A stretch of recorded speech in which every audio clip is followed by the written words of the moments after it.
Yes. All right. So with that, I respect your time. I want to say thank you again for connecting to attend this session. Today, we'll be exploring workplace induced trauma. And so before we get started, just want to share a little bit of background about myself. I also just moderated a panel discussion on radical self-care. But just to share a little bit of background about myself, I am the CEO of Divinely Powered Leadership Development Executive Coaching Practice. And Divinely Powered was formed for leaders who needed a safe space to show their humanity, whether it was exploring mental roadblocks, transitions in life, or simply aspirations in leadership. We pride ourselves with partnering with leaders who focus more on the being part of leadership rather than the doing. And so for us, we are happy when we hear about our leaders, you all here, when you achieve and reach a certain goal in life, but we are proud when we get feedback from our leaders, specifically when they say, hey, I am excited because I feel like I'm walking in my gift, or I'm walking in my calling, or purpose. And so that's very important to us. Leadership is more than just checking a box or getting a title. It's making a lasting impact. And that's what we do at Divinely Powered. Specifically, we focus on evidence-based research and positive psychology. We follow the ethics of the International Coaching Federation, and so much more. And so specifically today, I'm happy that you all are joining us to really have a candid conversation on workplace-induced trauma.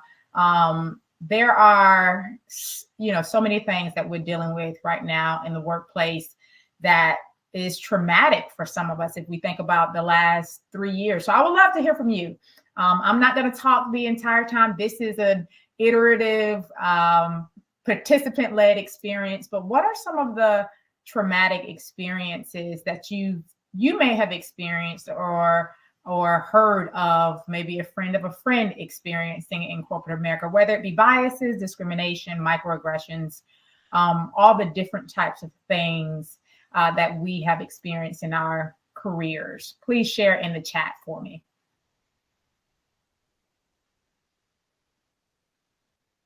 And so while we're waiting okay, thank you, Mariamawit. Please forgive my humanity if I didn't pronounce your name correctly, but micromanaging, when I was, new to my career, I can, definitely concur with that, the micromanaging. What else? Anyone else?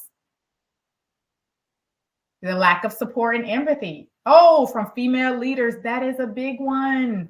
During my maternity leave. So we talk a lot about what the dominant culture, which in your workspace, it may be, white individuals or majority men, but let's get real. Sometimes as sisters, sometimes as women, we do it to ourselves. Thank you so much for sharing, Norda. I really do appreciate it. And so specifically for today, this course, we're going to understand what workplace-induced trauma looks like, explore what it means to be a trauma-informed organization, review SAMHSA's 4 R's rubric, and learn the 4-phase model for trauma-informed care. So when I'm going through the content, I really want you to think about, you being in this environment, or you taking this information to your team and being an advocate for a trauma-informed organization. Yes, Michelle, when communicating assertively, being told that I am being aggressive. Yes, and I like to coin that as a misunderstanding of your passion. Tamika says microaggressions. Thank you. When you are training others for higher positions that's not offered to you. I have been there as well. So it's my primary goal today is to give you a high-level understanding of workplace-induced trauma, and for you to take this information and to be change agents and push against the status quo that may exist within your organization, okay? And so specifically when thinking about workplace-induced trauma, here are the facts. Here's what we experience in a given day. our mind is consumed, whether it's with the workplace culture shifts, the racial and social injustices that's going on, too much of Trump being shown on the TV, workplace burnout and overload. All these things are occurring, and our bodies are experiencing or responding to the stressors that we see, and it's impacting how we lead. And so studies show that 48% of workers say that they lack emotional support at work, so that they could be effective in the workplace. And what that does is, if you don't have a manager or a leader that has a high level of EQ, guess what? You are experiencing, like, who said it? Norda, the lack of empathy. And so when you're going through stuff, when you have to have, time off, whether it's for sick or to take care of an elderly parent or maternity leave, because of this lack of emotional support, you're experiencing something, in your body. And that in turn impacts your engagement as well as your productivity in the workplace. And so what they found that is about 60% of employees across the globe are stressed at their jobs. And I'm pretty sure you here today have experienced some type of stress.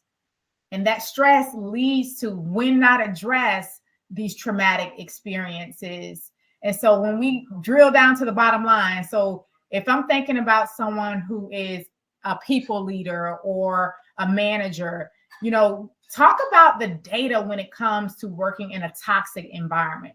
Guess what? It's costing us $615 million because of the depression and anxiety that talent may be experiencing. Talk about that when you want to shift the culture within the workplace, okay? To get the people's ears perked up to say, you know what, maybe we should shift the tides and really focus on our people and their well-being. I like to say people over profit. If you're in an organization that's pushing, let's meet the metrics, let's reach these results, and then they're not focusing on the well-being of people, more than likely you're working in an organization that is encouraging burnout. And so for us not to get to this place of burnout, we have to be aware of the different types of systemic behaviors or institutional behaviors that exist and policies that exist to oppress us, as well as for us to also operate in a space that is eroding the moral fabric of the organization. Okay. And so I have another check-in question. False sense of allies. Debbie, that is a big one. Yes. Acting as though they care, when behind closed doors, we call it the cabal, where leaders in front of you act as though that they care for you, but behind closed doors, there's a whole nother plan, a whole nother agenda that you're not aware of. And so I would love to get your thoughts on this. How does your body typically respond to heavy events in the world today? If not the world, what in the workplace? What does your body tell you when you've experienced something that is heavy? Please share in the chat.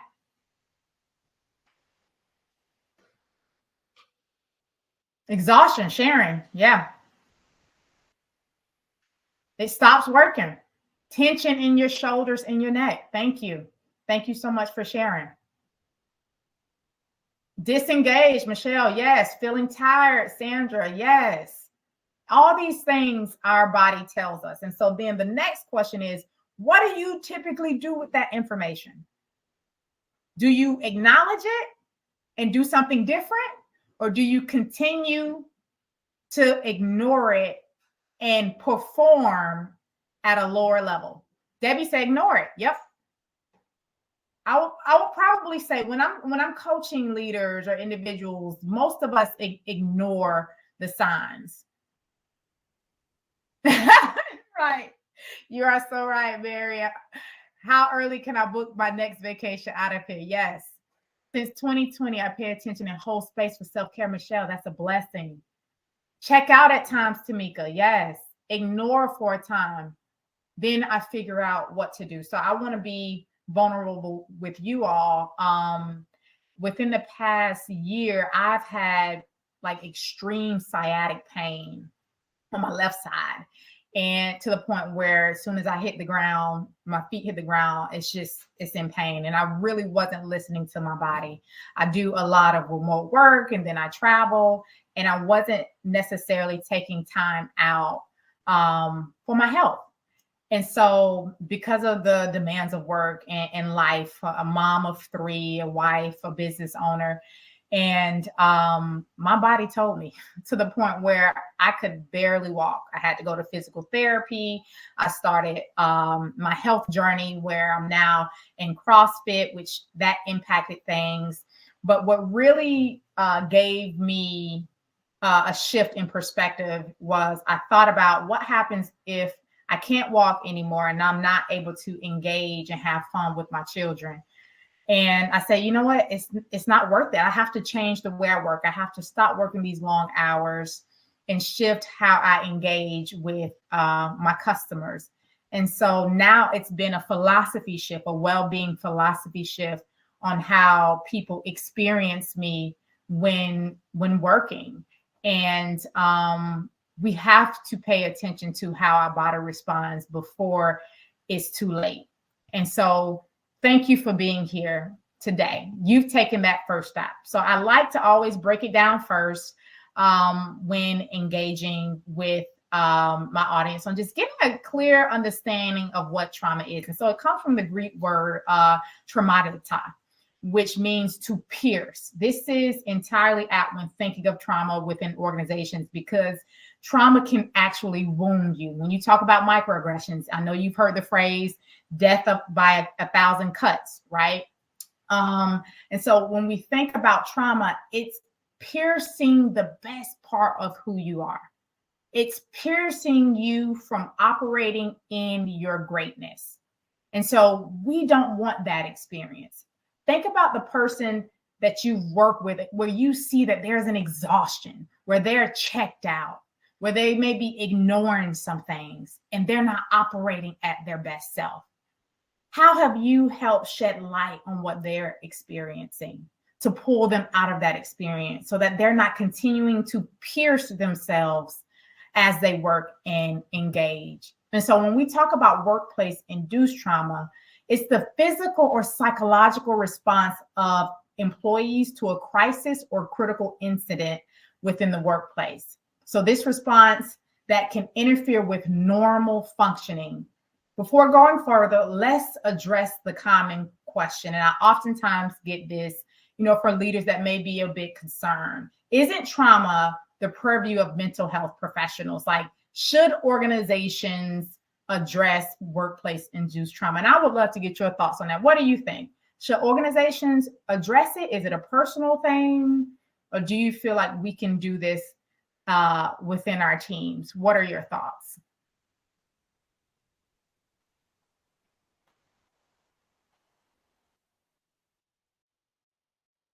Please share out in the chat.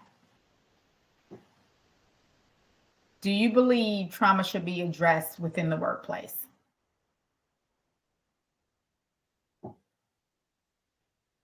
Organization, thank you, Norda. They should address it. Tamika, they should address it. Thank you. So yes, thank you. Yes, they should address it. Thank you so much, Debbie, for responding. So yes, certainly if an individual is in a crisis, exhibiting signs that they may be in danger to themselves and others, a mental health professional should be involved. We know that, right? However, there is much that employees and the workforce development organizations can do to address trauma before it reaches the point of crisis point. Oftentimes, we wait, and we wait even longer. And you see people reach this crisis point where it might be too late. You've seen people in the workplace do things to harm themselves as well as others. But what we want to do is here, we want to be proactive in this experience. So according to the International Employee Assistance Professionals Association, trauma-informed care isn't a clinical intervention, but a way of seeing others respond to people who have likely been impacted by trauma by providing safety, compassion, and mindfully avoiding re-traumatization. That's important. Mindfully avoiding re-traumatization. Oh, Sharon, thank you for your question. Is it always recognizable before the crisis point? So I will put that back to you. I love that question, and I have thoughts on that, but I would love to get thoughts from the community. Is it always recognizable before the crisis point? What are your thoughts, community, before I chime in?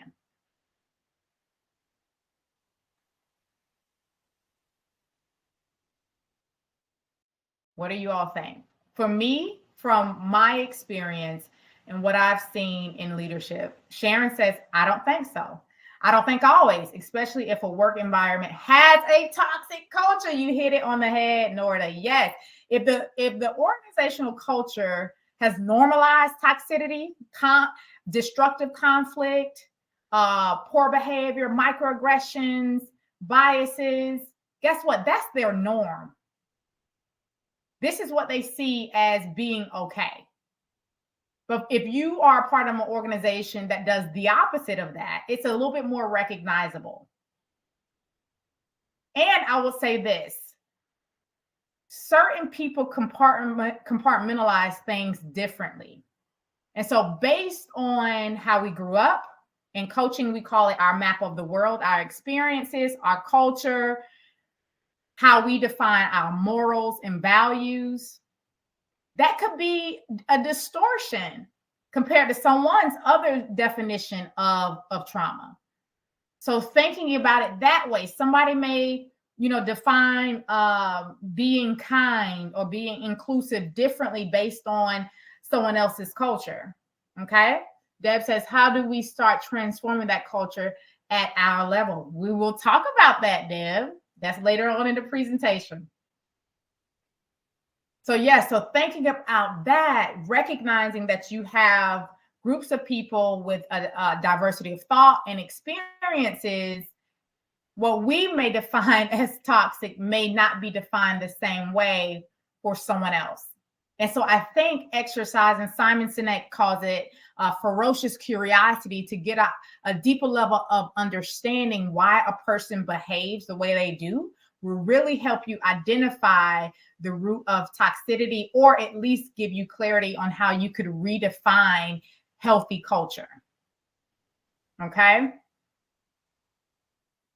All right.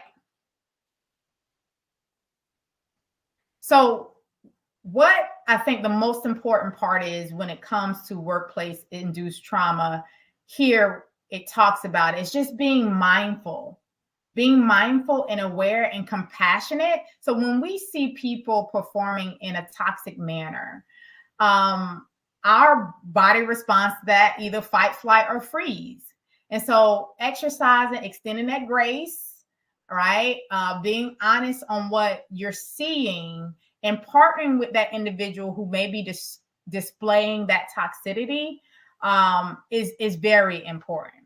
We have to exercise like some restorative practices in order for us to really shift the narrative moving forward. Okay.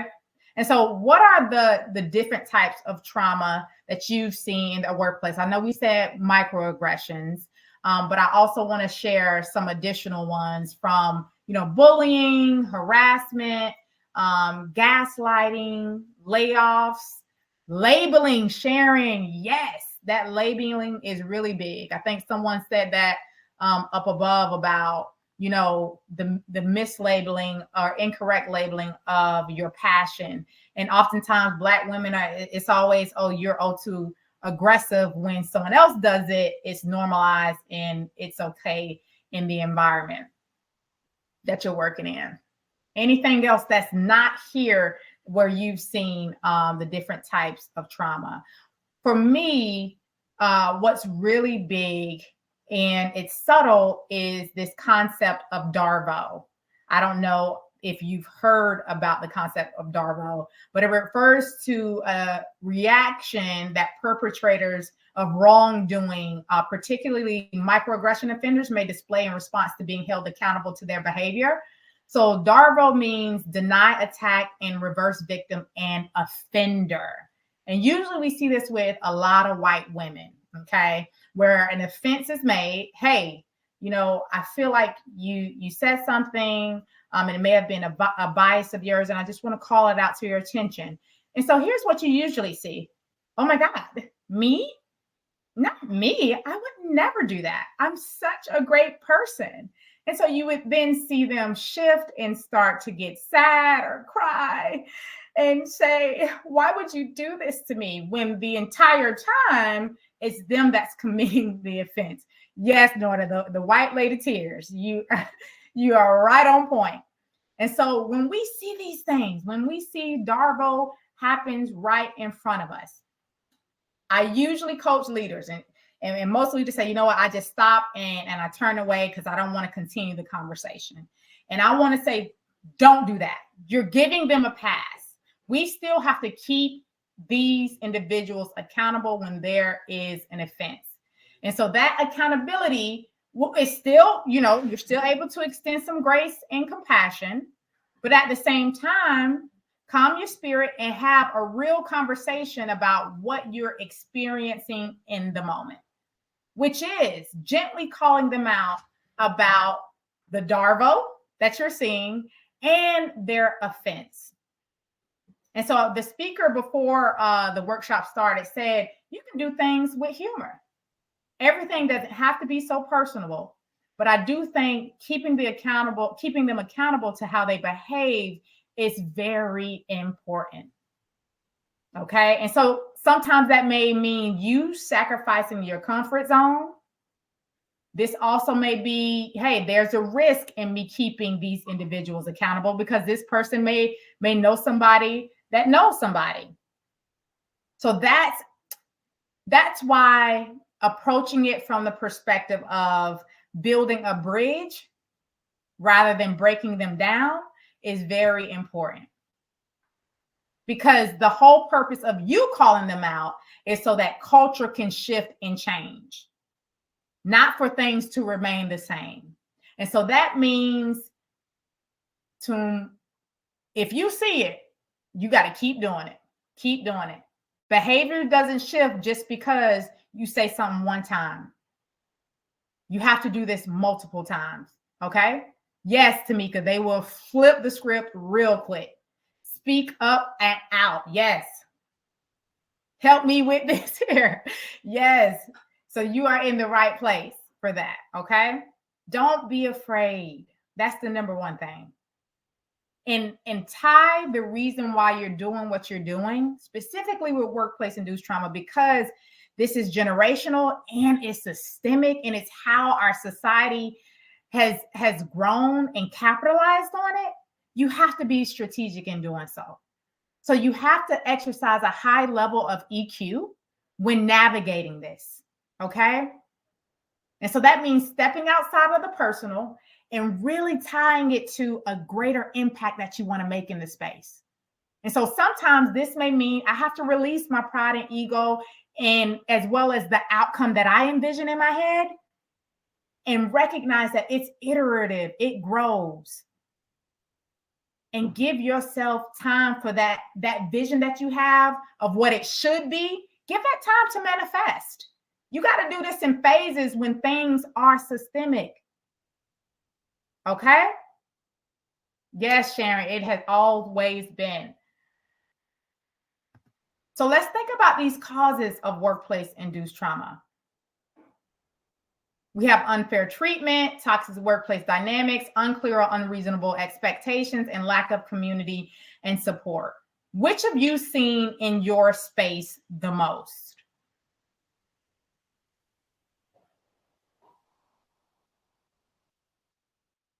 All of them. Thank you, Sharon. Sharon says all of them. Anyone else?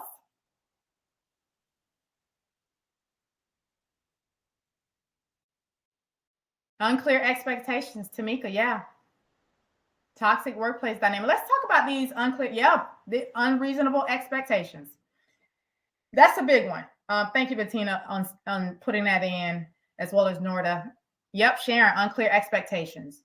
This one really impacts leadership the most. And this is across the board. Regardless of, your socioeconomic status, your race, and your gender, is this unfair expectation, the lack of clarity on what direction you should take. And so oftentimes Black people have to jump through hoops. You do. We do. Yep. But guess what? When do we stop jumping through hoops? When do you tell yourself, you know what? No more. I'm not going to do this. It's not necessary.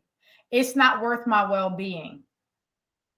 It's not worth the impact that it's making on myself as well as my family. We have to start that now.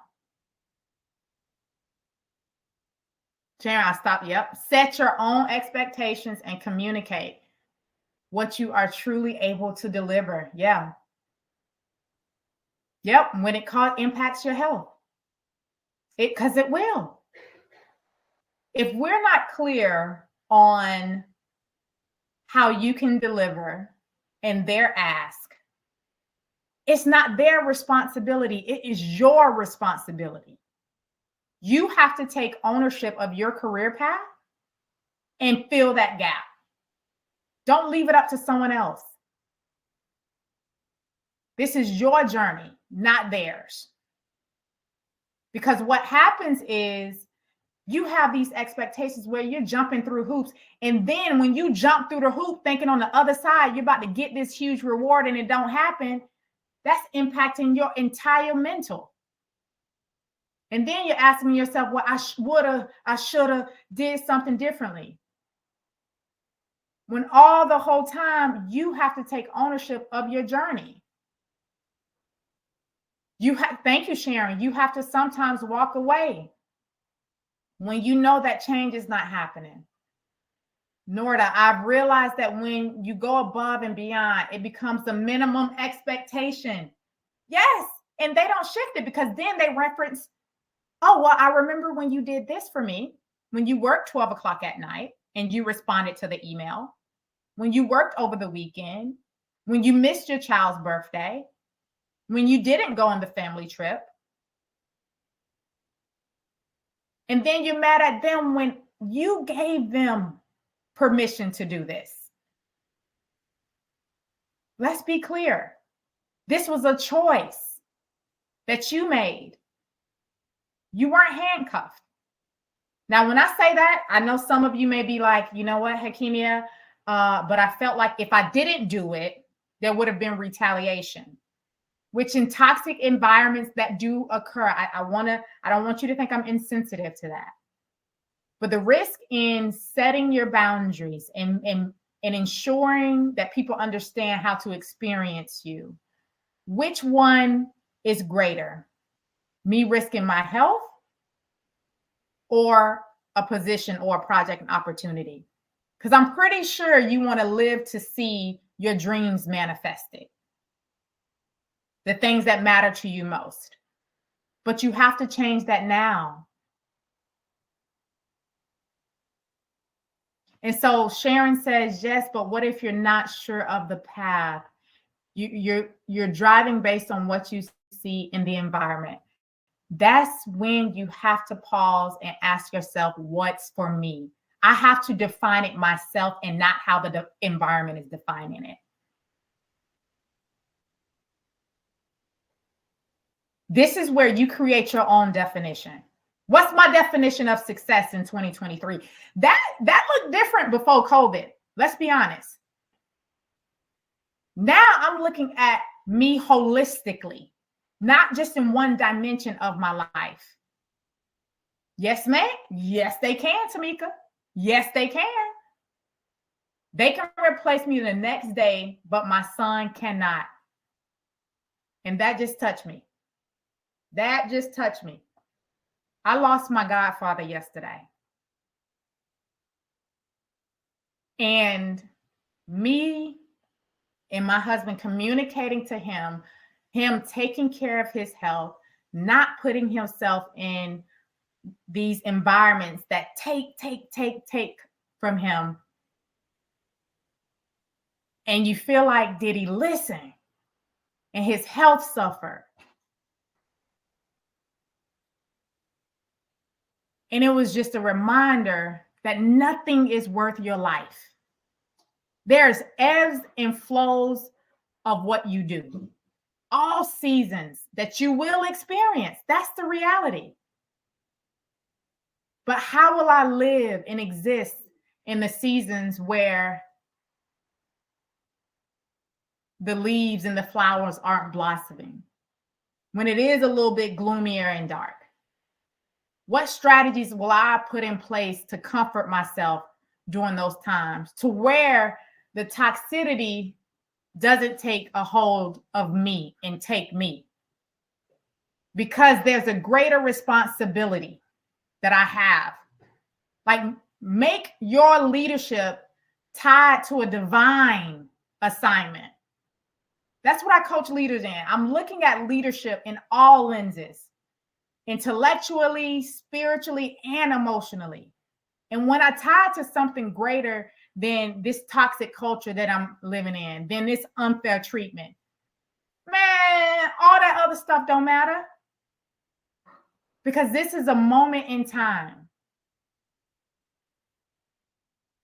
where I'm going through this.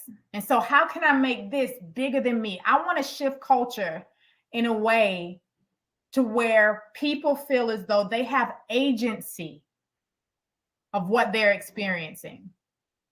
And this is how we do it. We do it in spaces like this. Thank you all so much for your kind words. I really do appreciate it. We do it in community. We do it in partnership. Because you're not alone in this journey. We're not. But we have to put the investment in order for us to shift our path. And so for the question of, I'm not sure of my path and the environment is driving me. What would your path look like if it wasn't the environment driving and you were?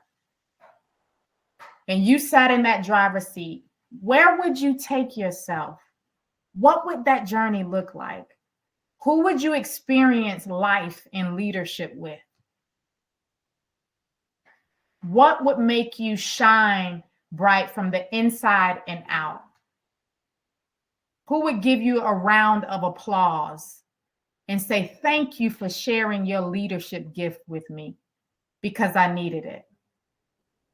Think about those questions. Think about that. And you start writing it down and taking small steps to get there. And so Sharon says, what do you mean we are not alone in this journey? Here's what I mean. Culture has done a really great job to make us feel like I am in total and full control of my life. And the reality is you're not. For one, there are people around you that's rooting for you, whether it's your family or your community. There's a higher source guiding you. But you have to acknowledge that. None of us have gotten to a place where it was just on your own. None of us have arrived where it's been all about the INDEPEND woman. Once we realize that and look at the different hands that's been at play of your leadership journey, you see that there have been small drops, a little watering here of alignment that have gotten you to this journey. Yes, you're right. Your family, friends, yes. Oh, yes, ma'am. And so when you acknowledge that, what you're doing is, and this is what I say, when you acknowledge that there's been a greater community, a greater effort of people, whether they are right there standing by you or sending words of encouragement and affirmations and pouring into you, all of that you need in order to be successful. All of that you need to combat the trauma that you're experiencing. It's not just you alone. And so we can't minimize that. But society has really made us believe, especially recently, oh, well, you can, I'm all good all by myself. You know, the movies and the songs and everything else that's out there. But you got people that's holding you up along this journey. Yes, in your community. Absolutely, Sharon. And so I know I went off on a tangent, but that was just the energy pulled me that way to pour into you. And so when we think about the different signals that you experience, thank you so much. The signals that you see, the signals that you may have experienced. I know for me, just to share a little bit of background about the trauma that really catapulted me into this executive coaching, leadership enrichment practice, is that I was leading a project at one of the big fours, PricewaterhouseCoopers. This was a couple of years ago, prior to me starting my practice. I started my practice in 2015. And the leader at the time, the director, a white woman, felt as though I should only operate in a certain way. I had a partnership, a really good relationship with a partner who was a Black man. And I would, connect with the partner because I recognized that there were certain things that she would allow me to do and not to do. And so it was one day she was out leading the engagement, connecting with the partner, doing my thing, high performer. And I'm assuming she was just done that day. And so she called me screaming at the top of her lungs, who the hell I think I am? Why in the hell I'm doing this way? I need to say yes, ma'am, and do what she says and stay in my goddamn place. I looked over my shoulders. I said, who the hell you think you talking to? I'm a grown-ass woman. My mother doesn't even talk to me that way. She said, what? I am your boss. You don't talk to me this way. Let me tell y'all this.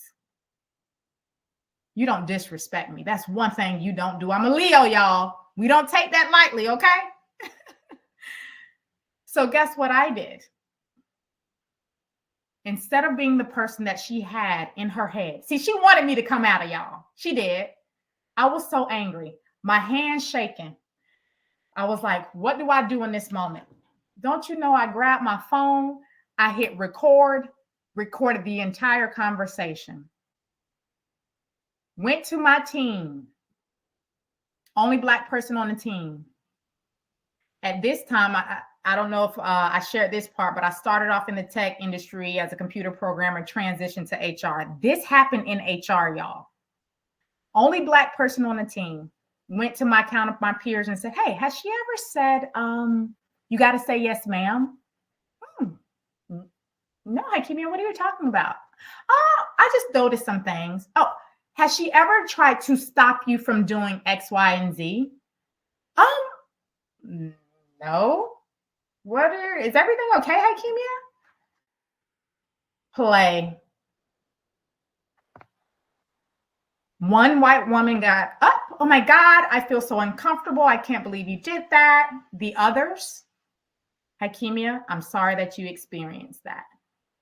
Long story short, after investigation, she resigned for discrimination. Yes, the white woman tears. So in that moment, I could have easily clapped back, easily. In that moment, I could have easily given her power over the direction of where she wanted me to go. But I didn't. She couldn't penetrate me that way. And that made her even angrier. Because she didn't know how to engage with me.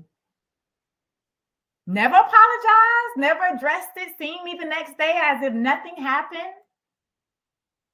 And the whole time, I had a strategy. And so these distress signals, I experienced it all, but I didn't allow it to shift my behavior in a way where it detracted or it took from me.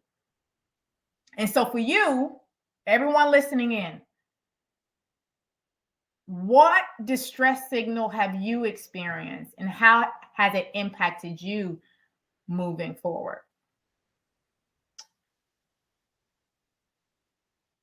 Oh, yes, Sharon, you're right about that. What are some of those distress signals? Yes, strategize in private and execute in public. Yeah, so right about that.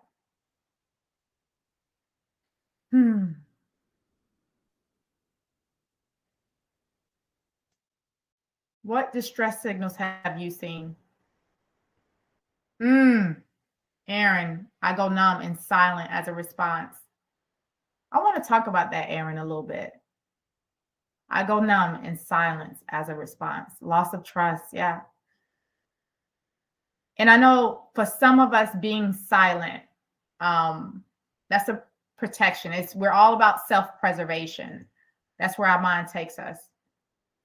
And I want to stretch you a little bit in that, Aaron, where how long do you remain silent?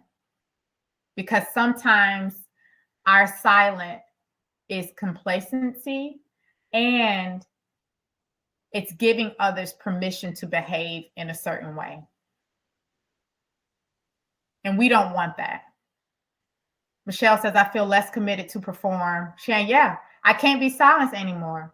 And silence cost. Yes.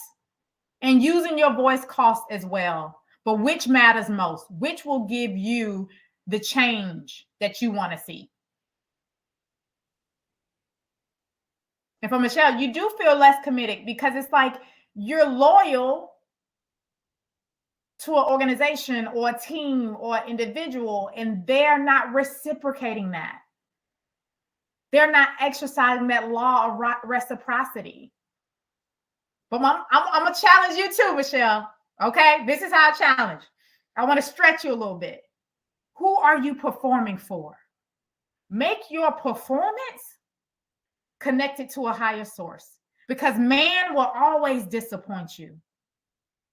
But your source, whoever that is, for me, it's my Lord and Savior, Jesus Christ. But for you and someone else may be different. So if I tell myself I'm performing for somebody that will never fail me, then what these people do over there, I don't give a damn. I may be impacted in the moment, but I know in the end, I'm moving in a direction where it's tied to my kingdom agenda, my kingdom assignment. You feel me? So I just like to challenge you on that one, because I know it does get tough.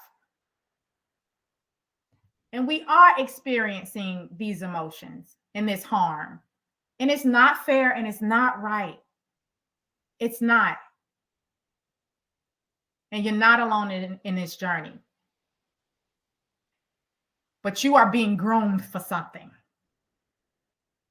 Think about that grooming, that shaping, that molding of a piece of your character that has to be built for something greater. All right, my sisters. And so we've talked about, what you've seen, the distress signals, and how has it affected you in the workplace. And so those ripple effects, unfortunately, how I've seen it manifest in the workplace is it starts to shift how the newer generation behaves. And so as individuals, oh, thank you, Sharon. As individuals who are a part of something where it matters, and you are here today because culture matters, your growth matters. You want to do something differently. And so the ripple effects of trauma, you don't want to see it in the work environment. That's why you're here. And so if you see a younger sister or brother that may be experiencing something, how have you advocated for them and not been silent? The saddest thing I remember fresh in my career, where I experienced the most trauma was from a sister. I'm going to be honest. told me I couldn't wear my hair. I needed to wear pants a certain way. My hair needed to be straight. My hair is only straight today because I ain't feel like doing it, but I used to wear it natural. And said my hair was too big, curly. It was a sister that said this. And I said, well, guess what? What's for me is for me. If I can't be on this engagement because my hair color is a certain way or my hair is naturally curly and I got my fro, then it ain't for me. And so certain things we have to accept and be okay with and know that our desires of our hearts will be manifested when we follow the true direction that we're supposed to be in. All right. And so let's broaden our lens of trauma-informed care in the new quo. Thank you all. Yeah, you're right, Tamika. Yep. They were conditioned that way. You are so right. Yep, Sharon, we got to get on code. Yep. Mm-hmm. Yes, you are so right, Norda. This new age of Blackness and all of that. So when we think about what's needed to shift culture in a positive way, this approach of becoming a trauma-informed organization calls for greater sensitivity and a deepening of understanding. Trying to implement a trauma-informed care approach first without implementing a trauma-informed organization, it's like throwing seeds at dry land. You have to first create this awareness. And at first, I'm going to be honest, it may be hard for people to receive this and to embrace this new approach. But if you tie it to the data, people like numbers, you know, this new age of showing the data and the impact specifically to employee engagement, to mental health, to the impact on productivity, tie it to those three things. And I'm pretty sure, I'm fairly confident that you will get an increase of interest when it comes to shifting culture in a healthy way. So here's what we have to do. First, the 3 R's, okay? Realize the widespread impact of trauma and understand potential paths for recovery. Have another story for you. An opportunity came available for one of my clients. And during that interview process, she shared the reason why she was transitioning to a new organization. And she shared, hey, it was because of a toxic culture I experienced, you know, at this level of senior leadership, some biases and microaggressions. And you know, I'm just a bit hesitant of going into an environment where I may be the only senior leader on, you know, within the senior leadership team. And it was a white man who said this. Well, what is that one thing that I need to do to make sure that I don't re-traumatize you? That's important. If we can get our allies, true allies, not the performative ones, to say, I want to make sure that I don't re-traumatize you. What are those things? That's the realize part, okay? And then the recognize are those distress signals and symptoms that exist within the workplace that we talked about. So you have that list. If you've seen that list, I hope you captured it so that you can go share out to your team, okay? Yes, abolish it. Yes, you are so right. And then the response is very important. So that being silent, and that might be, give yourself time. If you're a person that naturally goes into retreating to protect yourself and to be silent, give yourself a time frame on being silent. And then say, you know what, now it's time for me to speak up. I have to respond in a way where I notice that there are some policies and procedures that don't support leaders who may be taking care of their elderly parents, or that don't support maternity leave, or that don't support dads who need time off. Whatever that is, you have to ask yourself, in what type of way am I comfortable of communicating? And this could be something simple as communicating in your team's Slack channel. This could be sending an email to HR, to someone that you may know that, you know, you have the ear to. Or this could be something where you bring to an ERG group and say, hey, I want this to be an initiative. So think about how you're comfortable with responding, and as well, you know, stretch yourself to say, you know what, this will put me outside of my comfort zone. So I'm gonna shoot for the stars. And hopefully, I land on the moon, whatever that looks like. And then lastly, resist the re-traumatization. Okay. And that could be if, someone has done something in front of you, you calling it out and calling it out respectfully. Realize and resist. Yes, ma'am. You're all right, Sharon. Okay. And so the care model for trauma-informed organizations are these: awareness, mindset shift, response, and inform. So when I think about, and all this is from the Substance Abuse and Mental Health Services Administration, where it's been evidence-based, it's been effective in organizations. And so I'm just sharing this out for you to take home with you and share out with your team. That awareness piece is key. There are many tools out there that you could implement that'll give you the awareness that you need. I talked about emotional intelligence, the EQI assessment. You got Myers-Briggs. You got all these different assessments that'll help you understand how you best operate. And then what it looks like when you are using your strength in excess. Okay. And so let me give you an example. You may have a strength of problem solving, meaning that you are very effective. You're the go-to person. But guess what? When I use problem solving in excess, I become a micromanager. I think that I have all the solutions. When you get to that place, that means you are stressed, you need help, and you need to voice it. Okay. Mindset shift. We talk a lot about, and I'm pretty sure you've heard, a fixed mindset versus a growth mindset. Trauma-informed organizations have to shift their understanding of empathy and courage. All right. And that is, what's the courage of me stepping out, even in fear, to voice something that I've seen within the organization. Oh, let me give you you're asking for the R's. I'll go back real quick. Realize, recognize, respond, and resist re-traumatization.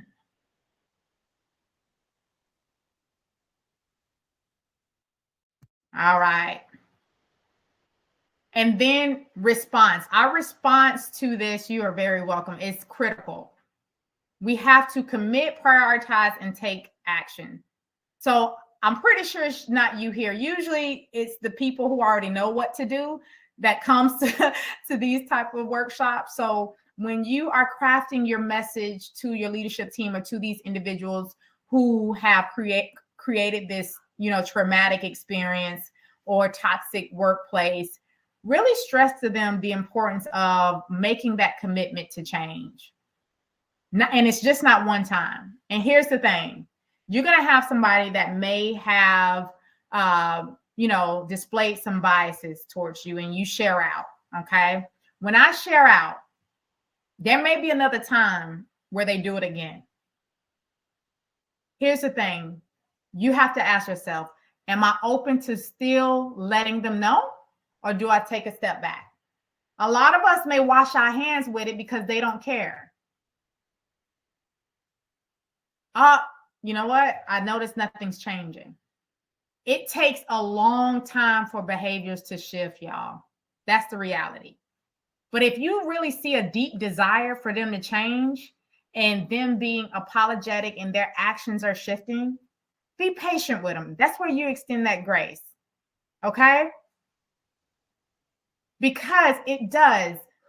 It takes about 2 years for behavior modification and lifestyle changes to occur. So I don't know if any of you are aware, but the biases that I have stem from my environment and how I grew up. And oftentimes it's hard for people to challenge their biases because it's challenging their identity. And so now when I learn something different, you know what? Then I have to question me and who I am. And so that takes a long time.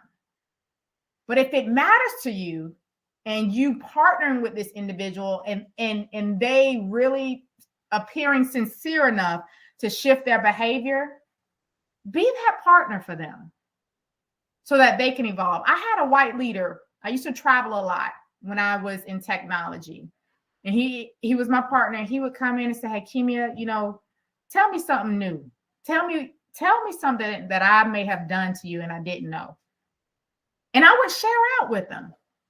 because he would be vulnerable enough to say, I don't know this. I did this thing and it appeared as though it didn't come across correctly. Am I accurate? Am I seeing this? Okay. And I would let him know. But I do recognize that some people aren't like that. So you have to ask yourself, do you have the energy to be that person, to partner with them as they relearn some things? Let's be honest, you didn't have to relearn some things and to commit to your life in a different way. So if I were to extend grace, how would that look differently? Okay. All right. And then next, implement and monitor. So implement and monitor can be tied to some performance expectations.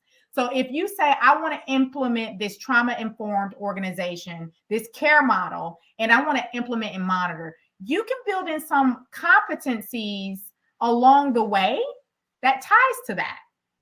And this could be in connectivity. You know, how are they connecting with peers? How are they connecting with their staff?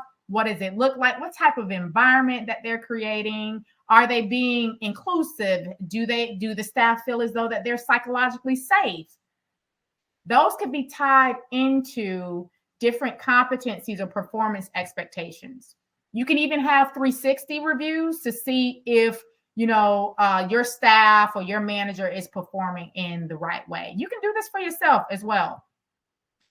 Next, the guiding principles. So I mentioned guiding. I don't know if I mentioned guiding principles here or the other session that I was in, but I think having some guiding principles around a trauma-informed approach is very critical. And this could be tied to your values. What works best for you? And so one of the greatest, I feel like, values assessment out there is called the VIA Character Strengths Assessment.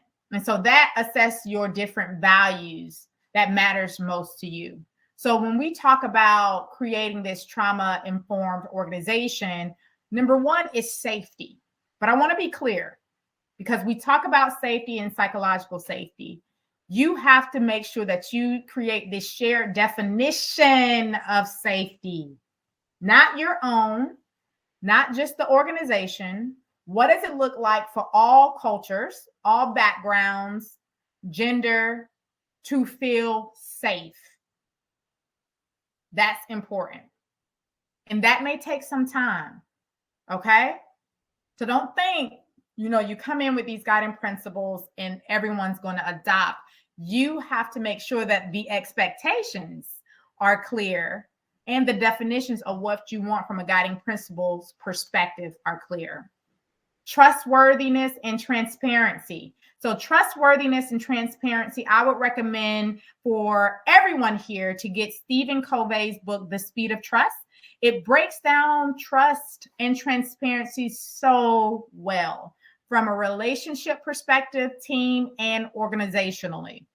And so that can help you identify your trust gaps, whether it's at a competency level or character level on where the trust deficiencies exist.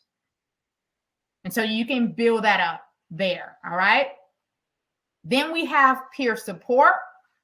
What type of support? What does the support look like for you? In what areas do I need support? Because we're all unique beings. We're all diverse, and support looks differently. How do I create space for that? Collaboration and mutuality. What does collaboration look like? Miriam Witt. Can someone write down book or title, or can I be? Yes, you can. It's Stephen Covey's Speed of Trust.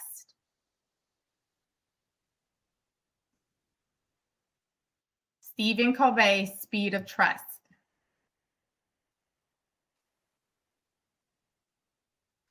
You got it? All right. And then we have number 5, Empowerment Voice, Stephen Covey, Covay. Covay.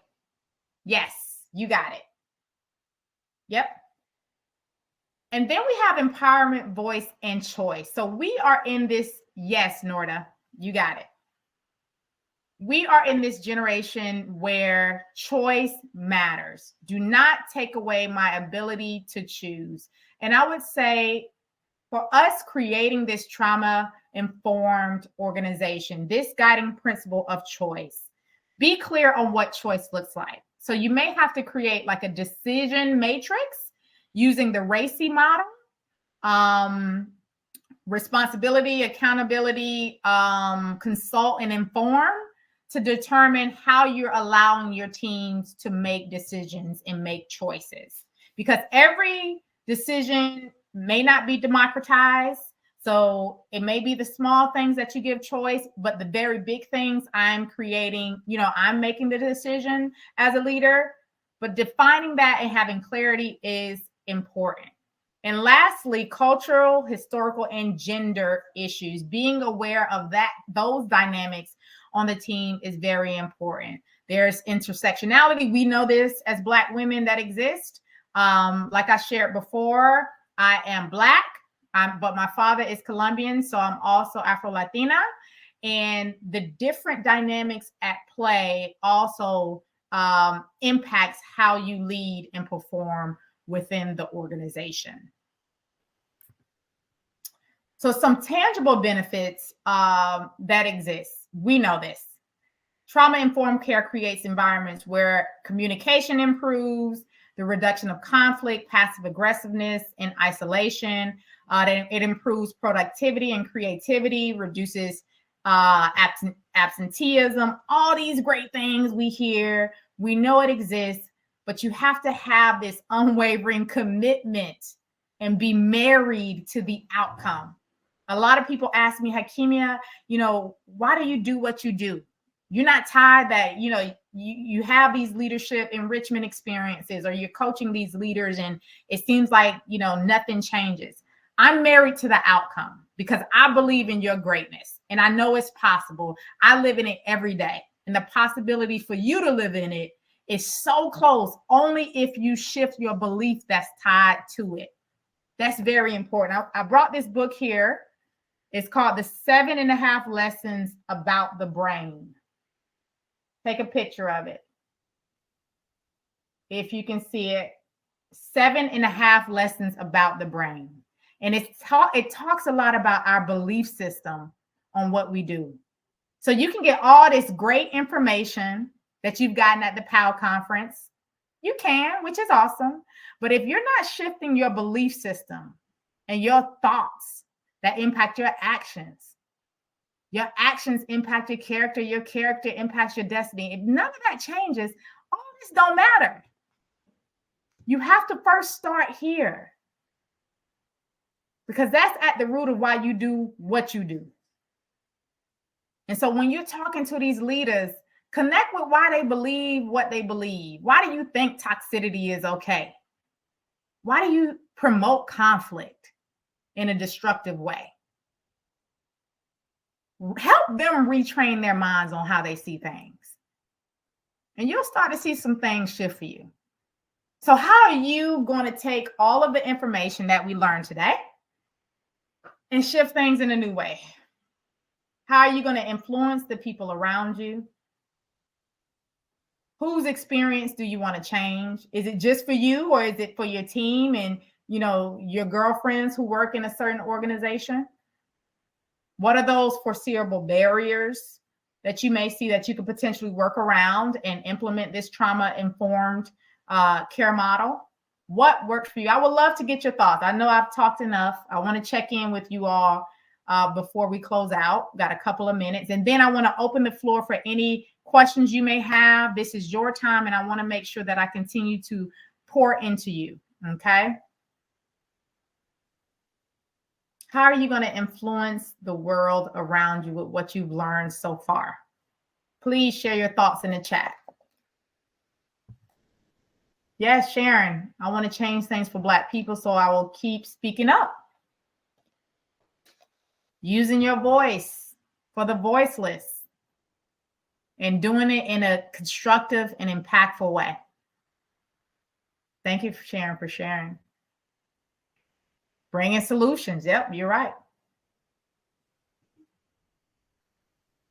Anyone else?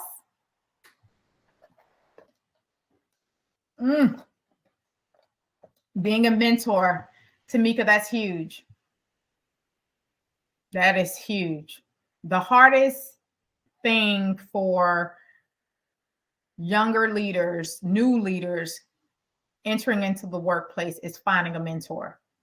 And for you to raise your hand to say you'll be that mentor is very important, and not at a cost. It's okay for us to serve, because when we serve others, we're going to get poured into. It's a fulfilling experience when you serve.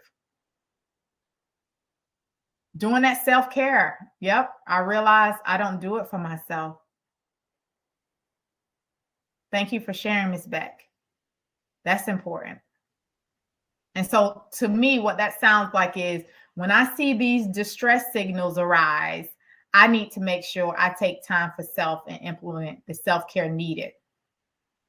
Being cognizant of re-traumatization. So I want to say this, recognizing it and ensuring that I do not, yes, sometimes it's not them, it's us. We've normalized this experience. Atlanta Housewives, Love and Hip Hop. It's okay to engage in this type of way. And it's not. Oh, Sharon, you brought up, you must have been in my house the other day. The elders also have to make sure that we listen to the younger generation. You are so right. Yeah. We can learn from each other. Again, it's reciprocity. Reciprocity. I'm not going to give more or get more. I am thinking if I keep saying I'm going to keep serving, this person serves, that person serves, this person serves, that person serves, this person serves, it's going to come back to you. I'm still serving. Yes, you are, Sharon. Right on time. And so I just want to say these are all the partners that I've partnered with who've invested in a higher understanding or getting a higher understanding of trauma-informed care, leadership enrichment experiences, and executive coaching. And so for you here today, just continue to make the necessary investment. You're not the only one. It's so many different organizations and leaders all across the globe. But please take these resources down for you so that you can have them in your toolkit. Okay. Organizational Trauma and Healing by Pat Vivian and Shana Horman. Treasure Box for Creating Trauma-Informed Organizations by Dr. Karen Treisman is really good. And Creating a Trauma-Informed System of Care is also a really good resource to have.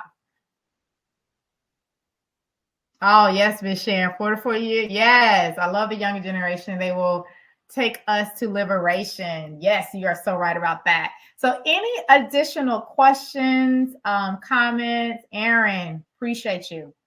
You may have for me. I am here for the next 15 minutes.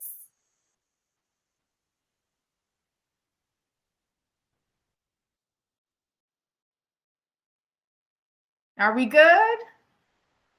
All? Yes, please. Oh, yes. Connect with me on LinkedIn, please, if you want to continue the conversation.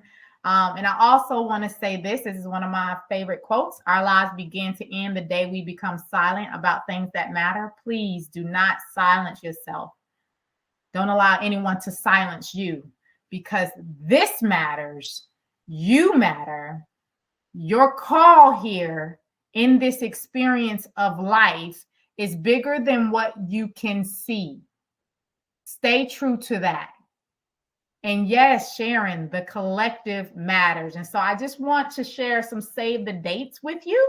We have Decoded 2.0, powered by Google, a virtual session starting in June, board readiness program starting in June as well, the Leadership Development Week in New Orleans towards the tail end of June, C-Suite Academy in Atlanta in July. I am based out of Atlanta. And July 25th is my birthday, y'all. So hopefully I see some of y'all in that experience. Leadership Development Week virtual in August. Please make sure you add these to your calendar for sure. Oh, thank you so much for your kind words. I really do appreciate you all. And creating trauma-informed. Okay, so Michelle has a question.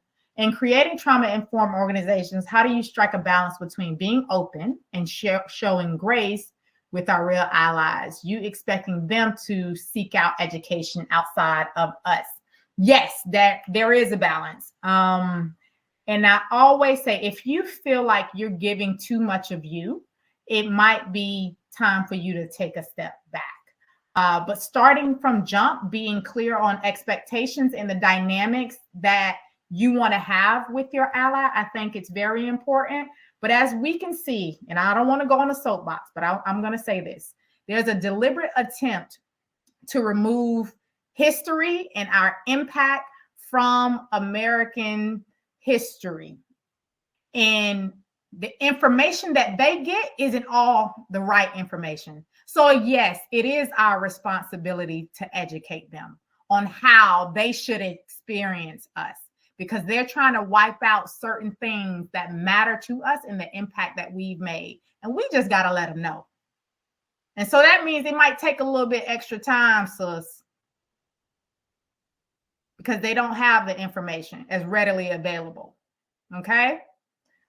So thank you all so much for your time. I really do appreciate it. Can you revisit the White Lady Tears, please? Oh, don't want to relive that. But, you know, at certain time you do. I disconnect from it all. Thank you so much, Norda. You made me laugh. You all have a blessed and amazing remainder of the week. I feel so full when I do this. And I appreciate your love and your commitment to a greater calling. Blessings to you all.